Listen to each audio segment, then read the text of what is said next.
Oke, halo selamat sore teman-teman. Hari ini kita akan belajar tentang data science. Selamat datang di program studi informatika Fakultas Sains dan Teknologi Universitas Harapan Bangsa Purwokerto.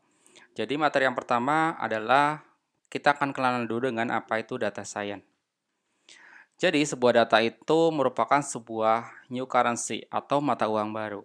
Dan kalimat ini sangat tren gitu ya, sangat santer diperbincangkan dan dikaitkan dengan adanya transformasi digital yang mengisyaratkan bahwa data itu nilainya sangat penting nih dan bisa jadi sebuah langkah strategis dalam bisnis. Lalu data science itu apa gitu ya? Jadi kalau kita tahu definisinya berdasarkan dari beberapa sumber itu mungkin sedikit membingungkan teman-teman ya. Sebetulnya memang data science memiliki definisi yang sangat luas. Nah, kita juga tahu bahwa semua ilmu itu rata-rata menggunakan dan memanfaatkan data dengan sebaik-baiknya. Nah, dari diagram Venn ini, kita akan mencoba menjelaskan bagaimana sebuah data science ini didefinisikan.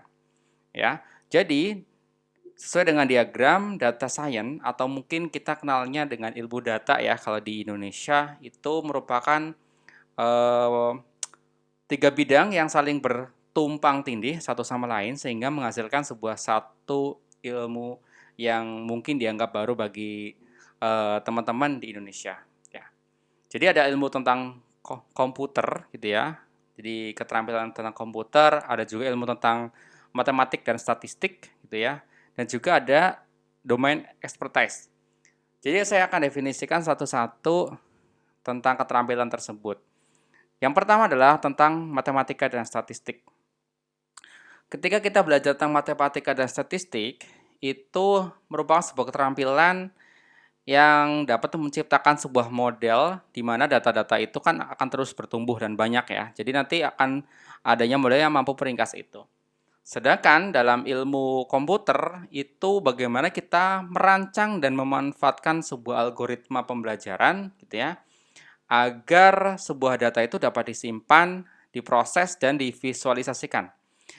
Ya, tentunya agar lebih efektif dan lebih efisien. Lalu ada juga keterampilan yang ketiga adalah tentang domain expertise. Ya, seseorang itu mungkin tidak paham banget gitu ya di ilmu komputer gitu ya, ataupun ilmu tentang teknologinya, tapi dia memang ahli di bidang tersebut. Sehingga dia paham tentang perkembangannya, tren-trennya, lalu faktor-faktor yang berdampak pada industri tersebut dia paham banget. Jadi ada tiga irisan ilmu antara matematika, statistik gitu ya, ada domain expertise sama ilmu komputer itu digabungkan sehingga muncul sebuah ilmu yang namanya ilmu data ataupun data science. Masih terkait dengan diagram Venn ini, dari irisan-irisan diagram Venn tersebut, maka muncullah istilah-istilah seperti ilmu machine learning, gitu ya. Ada traditional research dan ada traditional software. Dalam machine learning itu memang salah satu cabang dari kecerdasan buatan atau artificial intelligence ya. Jadi nanti si mesin ini atau komputer ini kita berikan data-data yang agar dia dapat pelajari gitu ya. Jadi kita bisa input atau berikan data-data tertentu sehingga dia bisa memprediksi, mengklasifikasi dan sebagainya. Lalu pada traditional software ya. Jadi antara ilmu komputer dan domain expertise itu dulu kita pernah membuat sebuah aplikasi-aplikasi seperti e-learning gitu ya, ada e-library ataupun aplikasi kasir gitu ya. Itu kan menghasilkan sebuah data-data tuh. Nah, lalu ada juga hasil irisan antara matematika, statistik dan domain expertise itu muncul traditional research, yaitu sebuah cabang ilmu yang dihasilkan dari keduanya ya merupakan dari subject matter expertise ya sudah sering digunakan oleh perusahaan-perusahaan besar ya itu hanya memanfaatkan ilmu statistik dan keahlian dari sebuah bidang tersebut. Nah, sekarang kita mari berpikir sejenak bahwa data science itu atau ilmu data itu sebetulnya bukan domain pengetahuan baru yang untuk dipelajari, namun bisa dijadikan sebuah perangkat keterampilan baru yang dapat diterapkan dalam keahlian kita saat ini. Jadi intinya kita bisa menyempurnakan bidang-bidang kita, baik ilmu-ilmu yang sudah kita pelajari yang bisa kita gabung-gabungkan gitu ya. Ya, seperti misalnya kalau kita dapatkan data-data dari hasil pemilu gitu ya, ada data grafik saham gitu ya, ada juga tentang, chart dari iklan gitu ya, dari online advertising ataupun dari beberapa foto-foto mikroskop ataupun ada juga klasifikasi dari objek astronomi dan sebagainya. Jadi kalau kita simpulkan bahwa kalau terkait dengan ilmu data adalah bagaimana kita berkolaborasi dengan beberapa bidang lain sehingga data tersebut bisa diolah, ya. Jadi data science sebetulnya merupakan multidisiplin ilmu gitu ya. Jadi memang sebelumnya sudah saya perlihatkan ada irisan-irisan keterampilan, 3 keterampilan utama yaitu matematika, statistik gitu ya. Ada ilmu komputer serta ada domain expertise. Jadi multidisiplin ini digunakan untuk mempelajari data yang ada di dalamnya. Khususnya untuk data yang sifatnya kuantitatif ya, bukan kualitatif, tapi kuantitatif karena apa? Karena datanya seiring waktu itu akan terus berkembang. Selain itu, data science dapat pula didefinisikan sebagai proses menggali data ya. Mungkin bisa data mining, makanya kan muncul istilah-istilah seperti data mining gitu ya. Sehingga dihasilkan produk data yang benar atau dengan kata lain bahwa data science merupakan sebuah proses untuk memproduksi pengetahuan data, ya nyari insight-nya gitu ya. Jadi nyari insight dari data yang bertumpuk, bertambah seiring waktu. Untuk menghasilkan produk data yang benar, data science terdiri dari 3 fase utama, yaitu ada melakukan desain data, ya karena datanya tidak boleh sembarangan gitu ya. Jadi harus data-data yang memang benar-benar diperoleh dari sebuah transaksi atau pengumpulan data-data tertentu dari masa lalu gitu bisa dikumpulkan. Lalu data itu diolah dulu ya, lalu dianalisa. Seorang data scientist itu yaitu seorang yang melakukan pengolahan data hingga menghasilkan pengetahuan atau mencari pola baru dari data-data yang sudah disediakan sebelumnya. Dalam data science itu kita kenal yang namanya model data science ya, khususnya pada irisan machine learning ini. Jadi berdasarkan diagram itu kita mencari pola dengan algoritma-algoritma yang ada di machine learning sehingga menghasilkan model representatif.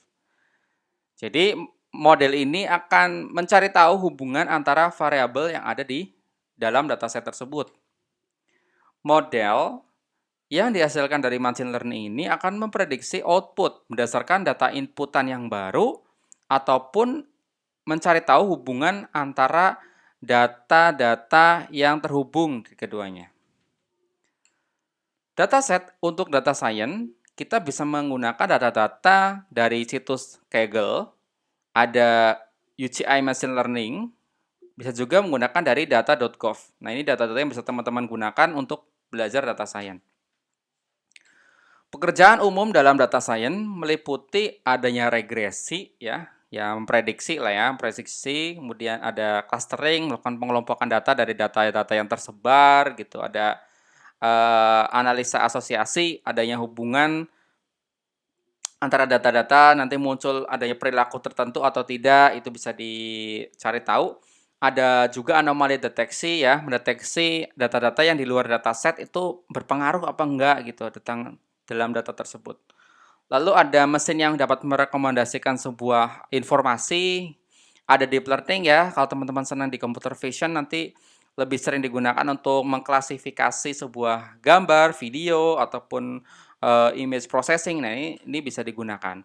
Lalu ada time series forecasting, data-data yang sudah ada dalam pola-pola tempo waktu tertentu baik mingguan, bulanan, tahunan itu bisa dikumpulkan dan akan menciptakan sebuah pola-pola baru. Nah, ini yang namanya time series forecasting. Ada text mining ya, kalau teman-teman sering menggunakan media sosial seperti Facebook, Twitter, LinkedIn gitu ya. Itu kalau kita kumpulkan, kita jadikan satu data, itu kita bisa mengambil atau menggali sebuah informasi yang mungkin bisa dimanfaatkan dalam beberapa pengambilan keputusan. Lalu ada fitur selection ya, mengambil fitur-fitur penting yang sehingga itu memiliki nilai-nilai tertentu. Jadi data-data itu tidak semuanya bisa kita olah, tapi kita juga mengambil fitur-fitur data yang penting-penting saja, ataupun memiliki nilai sehingga bisa diolah dan menghasilkan informasi berikutnya.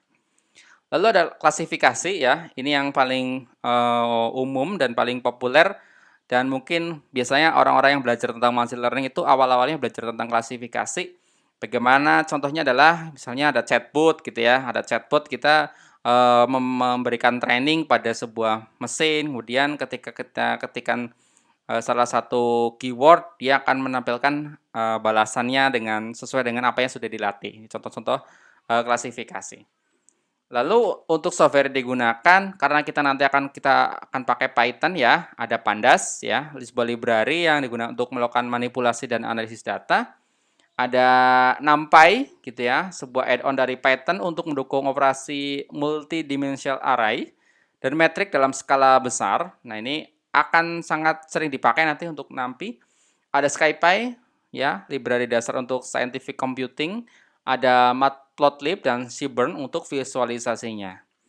Ya. Lalu untuk tool lain yang bisa digunakan kalau kita bekerja sebagai data scientist adalah ada data storage-nya, misalnya ada MySQL gitu ya, ada data querying, ada SQL, ada analisis data dengan bahasa R gitu ya, SAS, ada data visualisasi dengan JavaScript gitu ya. Bisa juga dengan data mining, ada Clojure, ada Python, kita juga bisa menggunakan berbasis cloud seperti Microsoft Azure, Google Cloud ataupun Amazon AWS. Dan big data bisa pakai Spark ya ataupun Hive, Scoop dan sebagainya. Source-nya saya ambil dari Mas Ari Fadli dari Ilmu Komputer, kemudian ada dari buku Python Data Science ya milik Jack Vander Plas tahun 2016. Oke, dari saya rasa cukup untuk penjelasan kecil tentang data science. Nanti kita akan bahas lebih detail lagi ketika sudah praktikum tentang data science ataupun belajar-belajar step by step apa yang sudah saya jelaskan dari teori yang sudah didefinisikan sebelumnya. Oke, terima kasih. Sampai jumpa di seri data science berikutnya.